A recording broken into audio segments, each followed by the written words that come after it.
네, 안녕하세요. 여러분 안녕하세요. 네, 오랜만에 이제 숙쌤, 정윤숙 선생님 모시고요. 여러분들 이제 방학이 얼마 안 남아가지고, 네. 특별히 모시고, 방학 동안에 이제 초등학교 이제 2학기를 이제 대비해서 네. 어떤 활동하면 좋을지 선생님께 좀 여쭤보려고 모셨습니다. 네. 선생님 이제 오늘은 이제 고학년 얘기 먼저 한번 해볼까 해요. 네, 한번 해봅시다. 네, 이제 고학년이라고 하면 원래는 5학년, 6학년이지만 어쨌든 뭐 수학이 조금 어려워진다. 큰 수 나오고 이게 이제 4학년부터잖아요. 네, 그렇죠. 근데 이제 2학기가 되면은 큰 수 뭐 숫자가 아니라 도형 이렇게 좀 넘어가지 않나요, 선생님? 네. 좀 네, 교육과정하고 제가 이제 좀 전체적으로 후딱 말씀을 드려보도록 하겠습니다. 네. 네, 일단 4학년. 네. 4학년은 2학기는 도형이라고 그냥 보시면 돼요. 네, 네. 4학년 2학기에 뭐 소수도 나오고 분수 덧셈도 나오는데 어차피 분모가 같기 때문에 네. 그 크게 의미가 없고 네. 도형 중에서 뭐 삼각형 그리고 이제 사각형, 다각형 이게 이제 쭉 나오는 게 4학년이기 때문에 네. 그걸 제대로 해야 된다. 네. 근데 이제 이게 중요하다고 얘기를 하면 이제 엄마들이 어떻게 하시죠? 문제집을 또 푸시죠. 문제집 사러 가시죠. 네. 항상 이 시기에. 근데 네. 너무 중요한 게 네. 교과서에 있는 활동과 교과서 용어를 정확히 하셔야 된다는 거.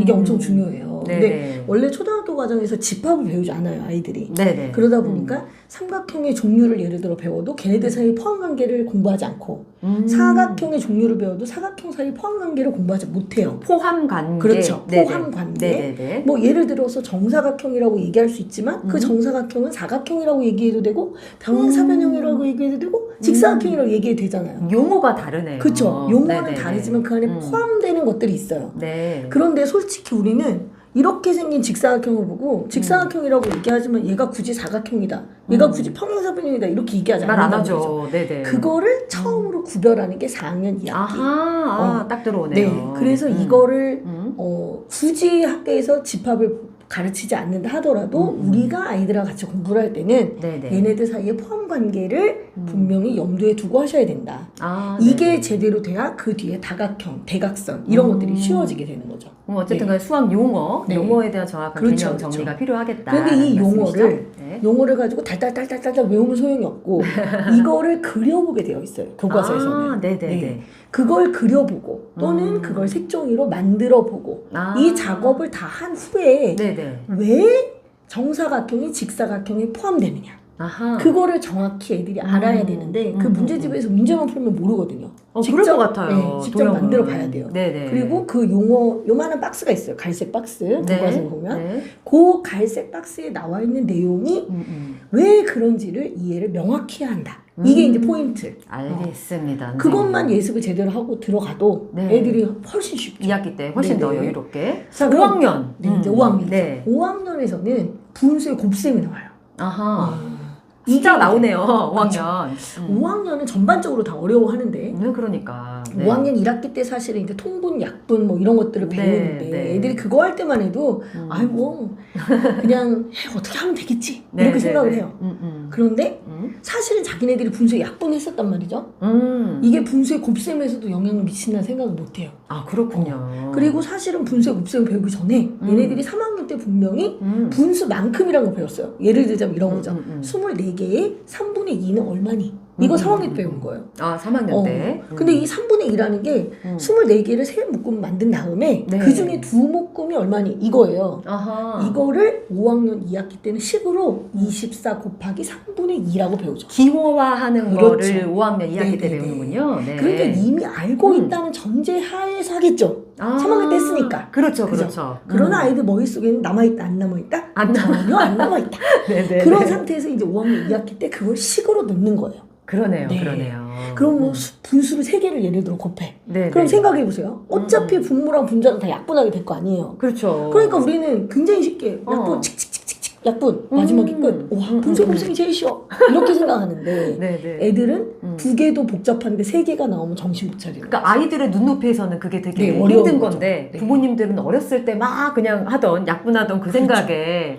그리고 또 아이들. 하나 어려운 게 뭐냐면 네네네. 원래 곱셈을 하면 수가 커질까요 작아질까요? 축구가 커지죠. 그죠? 네네. 근데 분수 중에서도 진분수를 곱하면 수가 작아져요. 아, 맞아요. 그 개념도 헷갈릴 것 같아. 헷갈리죠 당연히. 맞아요. 아니 요즘 거 곱하기 하면 늘어난다며. 무조건 늘어난다며? 아니 24개의 3분의 2를 할 때는 곱하기라고 생각 못했어 자기네들이. 그렇죠, 그렇죠. 그러니까 수가 커지든 작아지든 별로 상관 안 했는데 네네. 아니 곱하기라고 했는데 왜 수가 줄어들어? 나는 이해가 안 돼. 이렇게 되는 거지. 그러네요. 이제 그 갈림길. 이게 계산만 요라하고 이제 정작 문제를 보면 이게 곱하기 나누기인지 나는 모르겠어. 이런 애들이 이제 속출하기 시작하는 게 바로 5학년 2학기 2단원의 분쇄 곱셈이죠. 아, 그때부터 막 애들 많이 멘붕 올 것 같아요. 네. 분수와 이 나눗셈 복잡해지면서. 그쵸. 네. 근데 더 웃긴 거는 이 다음이 소수의 곱셈이거든요. 어. 소수의 곱셈도 분수가 바뀐 거잖아. 그렇죠. 똑같이 어려운 거야. 아니 왜 곱했는데 작아져? 납득이 안 가는 거지. 그러니까 그거를 먼저 부모님이 먼저 정확하게 그 개념에 대해서 이해를 해서 아이들한테 좀 그래서 알려주면 이거를 좋겠네요. 개념을 이해하려면 또 교과서에 이 곱하기 그림이 있어요. 이 분쇄 곱셈에 대한 그림이 있는데 네네네. 그 그림을 하다가 보면 도형의 넓이에서 이 곱셈을 표현하고 줄어드는 걸 확인할 수 있어요. 애들이 눈으로.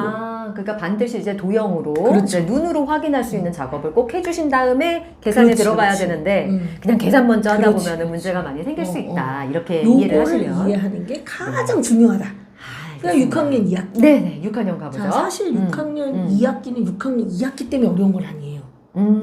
왜냐? 이제 종합학년이잖아요. 그렇죠. 네, 종합적으로. 그렇기 때문에 그동안에 배웠던 분수, 요기 찔끔, 조기 찔끔, 요거 찔끔을 네네. 6학년 1학기 때 비와 비율이라는 이름으로 배웠어요.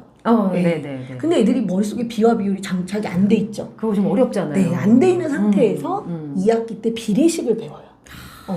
그리고 이제 비례식과 비례 배분을 둘을 동시에 배우는데 네네네. 얘네들도 결국은 비와 비율이랑 연결해야 되잖아요. 네. 근데 너무 신기한 거는 이 비례식이라는 게 요상한 놈이라서 식의 순서만 잘 맞추면 어떻게든 답이 나와요. 일종의 방정식으로 문제가 풀리는 거죠. 그렇죠. 네. 우리는 이제 방정식이 떠오를 것 같아요. 그렇죠. 어른들은. 네, 맞아요. 그렇죠. 그럼 이제 이게 어떤 문제가 생기느냐. 네. 그 전에 나 분수의 곱셈에서 이해 못했던 거, 분수의 나눗셈에서 이해 못했던 거, 비와 비율에서 이해 못했던 게 네. 비례식이 3방 해결이 되는 거예요. 그렇구나. 그러니까 애들이 그 앞에 거 생각하기 싫고 네네네. 비례식만 가지고 이제 하게 되는 거죠. 그래서 여기서는 오히려 주의해야 될 게 뭐냐면 모든 걸 비례식으로 해결하려는 생각을 버려야 돼. 그렇군요. 지금까지하고 좀 다르죠. 4학년, 5학년에서 내가 강조한 거하고 6학년에 강조한 게 다르잖아. 6학년에서 마지막에는 그걸 한 큐 해결할 수 있는 마법의 도구를 갖는 셈이거든요. 애들이. 그러네요. 그러면 애들이 모든 걸 다 비례식으로 해결하려고 하면서 이전에 생각을 많이 했던 것들을 하지 않는다. 그렇기 때문에 위험해지기 때문에 이 비례식은 정말 좀 양날의 칼과 같다. 그런 그렇군요. 뜻입니다. 그런 의미가 있군요. 네, 그렇죠. 근데 얘를 못 다루면 중학교 수학을 하기가 어려워요. 중학교 수학은 또 비례식을 기반으로 하는 것들이 굉장히 많거든요. 그렇군요. 네네. 이게 어떻게 보면 그 시작이 분수, 네, 그리고 그렇죠. 나눗셈, 네. 뭐 이런 것들이 다 복합적으로 연결된 개념이잖아요. 나랑 그동안 오래 했구나. 네네. 나눗셈에서 분수로. 그렇죠. 거기서 비와 비율로 네네. 그리고 이제 비례식으로 넘어가는 건데 잘못하면 비례식만 남을 수 있는 그런 위험 부담이 있다. 아니 그래서 정말 생각해보면 저는 어렸을 때 막 문제 풀리거나 그리고 제가 어렸을 때 생각해도 막 문제만 풀었던 기억이 있는데 이제 중요한 것은 네. 그 개념이 무엇인지에 대해서 이제 시각화해서 네, 선생님이 네. 말씀하시는 대로 이거를 잘 부모님께서 좀 이해를 하셔서 아이들한테 그 시각적으로 계속 그렇지, 그렇지. 이렇게 보여주시는 게 되게 중요하겠다라는 생각이 드네요. 그럼 선생님 학기 중에는 뭐 하나요? 왜 학기 중에 할 게 없어? 봐봐요. 교과서 가지고 개념 이해했어요. 네네. 근데 이해는 그때뿐이야. 어차피 그것을 문제의 적재적소에 적용을 해야 될 거 아니야. 그렇죠, 그렇죠. 그럼 도대체 내가 왜 이 문제를 풀고 있는지 알아야 되잖아. 맞아요. 근데 4학년, 5학년, 6학년이면 이제 그 정도 질문을 던지면 합니다. 특히 6학년 애들이 왜 이 비례식을 사용해서 이 문제를 풀까? 비례식 말고 다른 걸 쓸 수 없을까? 이걸 고민해보게 하는 거, 문제를 풀면서. 그렇네요. 그게 이제 그 아이의 어떤 수학의 힘을 살아나게 하는 거죠. 근데 이게 그렇게 생각을 해볼 틈을 안 주잖아. 그렇죠. 근데 보통 그런 틈을 문제를 안 주기 푸느라. 네. 그렇죠. 그러니까 그런 것들을 좀 유의하게 네. 해야 되는 거고 네네. 사실은 6학년 같은 경우는 벌써 2학기면은 중학교 예습을 들어가요. 그러니까 이 부분에 대해서는 사실 여기에서 얘기하기 좀 너무 복잡하죠. 네. 그래서 그건 제 채널에서 네. TV에서 얘기하는 많이 걸로. 보시고. 네. 그렇게 하는 걸로 하고 네. 5학년은 이 정도로. 네. 전체적으로 한마디로 그냥 얘기를 하자면 네네. 교과서에서 다음 학기에 공부한 것들을 미리 살펴보고 네. 만들어볼 건 만들어보고 그려볼 건 그려보고 하는 작업을 먼저 하셔라. 네, 그러면 다음, 수작업이 좀 필요하다. 그렇죠. 네. 시각화랑 그렇죠. 네, 그렇게 이해를 하시면 그리고 되겠네요. 6학년 같은 경우는 네. 단번에 식을 정리해버릴 수 있는 간단한 기술을 가르쳐주는 거기 때문에 네. 거기에서 너무 매몰되지 말고 이전에 어떤 개념이랑 연결된 연결되는지를 개념을 반드시 체크해. 확인해봐라. 네, 알겠습니다. 그 정도 말씀드리면 되겠습니다. 우와, 선생님이 짧은 시간 안에 그냥 4, 5, 6학년을 확 훑어주셨네요. 그러니까요. 네, 어쨌든 너무 감사드리고 그럼 오늘은 여기까지 마칠까요, 선생님? 네, 좋아요. 예, 우리 다음 시간에 또 다른 수학 얘기 또 전해주러 오세요, 선생님. 알겠습니다. 네, 감사합니다. 여러분 안녕히 계세요. Go, go, go, go, go, go, go! Serial? Or X think is going to be bearded?